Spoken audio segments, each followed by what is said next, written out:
अस्सलाम वालेकुम मेरे दोस्तों, सजनों और बेलियों। मैं हूँ इज़हार अहमद और वेलकम करता हूँ आपको किचन गार्डनिंग चैनल पर।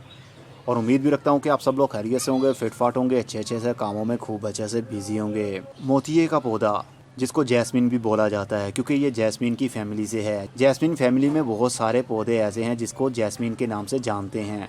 उसमें बेलें भी होती हैं, बुशी प्लांट्स भी होते हैं। जिस तरह ये एक बुशी प्लांट है। बुशी प्लांट का मतलब ये होता है कि ये नीचे से ऊपर से ब्रांचेस निकालता ही रहता है। और बेल का मतलब ये होता है जो ऊपर वाली साइड पर बढ़ती रहती है। मोतिये का पौधा गर्मी के दिनों में ग्रोथ करता है। इसकी कटिंग लगाने का सीज़न बाहर के दिनों से पहले होता है, मतलब दिसंबर के महीने में या जनवरी के महीने में इसकी कटिंग लगाई जाती हैं, जो कि मार्च के महीने तक अच्छे से ग्रोथ शुरू कर देती हैं। वैसे तो ये परमानेंट प्लांट है, मतलब पूरा साल और कई सालों तक आपके पास ये रह सकता है। लेकिन इसकी ग्रोथ शुरू होती है सर्दी ख़त्म होने के बाद में, क्योंकि ये गर्मी के दिनों में ग्रोथ करता है और फूल भी देता है। जैसे ही मार्च का महीना शुरू होता है तो इसकी नई नई ब्रांचेस निकलना शुरू होती हैं और साथ में कलियां भी लग जाती हैं। जितनी ज़्यादा गर्मी होगी उतनी ज़्यादा इसकी ग्रोथ होगी और उतनी ज़्यादा ही इनको कलियां लगेंगी। मोती की काफ़ी सारी स्पीशीज़ होती हैं। जो मेरे पास अभी आपको दिखा रहा हूँ इसको कहते हैं मोगरा, मोगरा जैस्मीन। इसको बंच की सूरत में फ्लावरिंग होती है, मतलब एक टहनी के ऊपर 3 या 4 या 5 कलियां लगती हैं और जब वो खिल जाती हैं तो उसके अंदर से फूल बनते हैं, जो काफ़ी बड़े साइज़ के भी होते हैं और काफ़ी उनकी स्मेल भी आती है।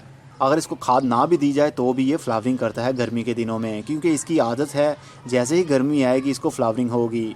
लेकिन फ्लावरिंग शुरू करवाने के लिए एक टेक्निक होती है जिसको बोलते हैं प्रूनिंग करना, मतलब एक्स्ट्रा ब्रांचेस को काट दिया जाता है। जब दिसंबर और जनवरी का महीना होता है तो इसकी ग्रोथ रुक जाती है। तो जब प्लांट की ग्रोथ रुक जाए तो इसकी प्रूनिंग कर दी जाती है। प्रूनिंग का मतलब एक्स्ट्रा ब्रांचेस को काट देना। जब इसका सीज़न ऑफ होता है तो इसकी ग्रोथ रुकी होती है, तब अगर हम इनकी ब्रांचेस को ऊपर से काट दें तो सीज़न शुरू होने पर, मतलब गर्मी शुरू होने से पहले, इसकी जगह जगह से नई नई शूटिंग्स भी निकलती हैं। नई ब्रांचेस निकलने का मतलब ये होता है कि उतनी ज़्यादा ही फ्लावरिंग भी इसको होगी। इसलिए मोतिये के पौधे को प्रूनिंग करते रहें तो उसकी ग्रोथ होती रहती है और ज़्यादा फ्लावरिंग भी होती रहती है। मोतिये का पौधा अगर ज़मीन के अंदर लगा हो तो बहुत ही अच्छा रिजल्ट आपको मिलता है और बहुत सारे एक टाइम में फूल खिलते हैं। लेकिन मोतिये के फूल ज़्यादा देर तक टिक नहीं पाते। मैक्सिमम 1 या 2 दिन तक ये सही से खिलते हैं और उसके बाद में पीले होकर खुश्क हो जाते हैं।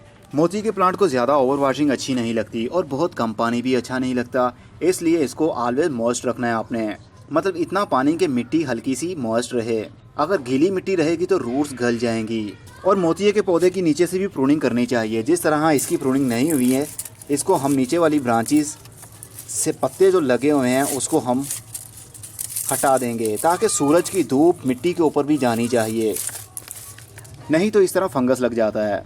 नीचे से ब्रांचेस बिल्कुल नंगी होनी चाहिए ताकि सूरज की रोशनी वहां तक आसानी से पहुंच सके और मिट्टी के ऊपर भी। मोती के पौधे को मार्च के महीने में फ्लावरिंग शुरू होती है और नवंबर तक स्टिल होती ही रहती है। एक फूल खिलने के बाद में मुरझाता है और उसकी जगह दूसरा खिल जाता है। अगर आप चाहते हैं कि पौधे को ज़्यादा फ्लावरिंग हो तो उसको ज़्यादा लंबा चौड़ा ना होने दें, उसकी टाइम टू टाइम प्रूनिंग करते रहा करें। फॉर एग्जांपल अब ये फूल खिल रहे हैं, जब ये फूल खिल जाएंगे तो उसके बाद ये मुरझा जाएंगे, तो आप इसको यहाँ से पिंच कर दें। इस ब्रांच को यहाँ से आप काट देंगे तो नेक्स्ट जल्दी ही नए नए शूटिंग्स निकलना शुरू हो जाएंगी, मतलब टहनियाँ निकलेंगी। तो जितनी टहनियाँ निकलेंगी एक टहनी को कितनी कितनी फ्लावरिंग भी होगी। दिसंबर के महीने में ये टोटली स्ट्रेस में होगा, मतलब इसकी ग्रोथ कंप्लीट थम जाएगी। पत्ते तो नहीं जड़ेंगे लेकिन इसकी ग्रोथ रुक जाएगी। तब आपने इसको ज़्यादा ओवर वाटरिंग नहीं करनी। पानी तब देना है जब ऊपर वाला सरफेस एरिया ड्राई हो। और इसको एयर लेयरिंग के थ्रू भी आप लगा सकते हैं, मतलब इसको एक प्लांट से कितने सारे प्लांट ग्रो कर सकते हैं। एक बहुत ही आसान मेथड की एयर लेयरिंग के ऊपर मेरी वीडियो बन रही है। एक लंबी सी ब्रांच है और उसको मैंने 3 जगह पर एयर लेयर कर दिया है, मतलब हमारे 3 पौधे बन जाएंगे एक टहनी से। ये मैंने किस तरह किया है इसके ऊपर मेरी वीडियो बन रही है, जैसे ही कंप्लीट होगी आप लोगों के साथ मैं शेयर करूँगा। अगर आप इसको खाद देना चाहते हैं, ज़्यादा फ्लावरिंग लेना चाहते हैं तो NPK 5-15-45 का यूज़ कर सकते हैं हर 7 दिन के बाद। लेकिन खाद का यूज़ सिर्फ ग्रोइंग सीजन में ही करना है। जब ऑफ सीजन होता है तो पौधे को ज़्यादा खाद की ज़रूरत नहीं होती। पौधे को खाद की तभी ज़रूरत होगी जब वो बढ़ रहा होगा। तो जैसे ही पौधे को कलियां लगना शुरू हो जाएं तो आप NPK 5-15-45 वाटर सोल्यूबल होती है वो खाद, जो पानी के अंदर हल हो जाती है।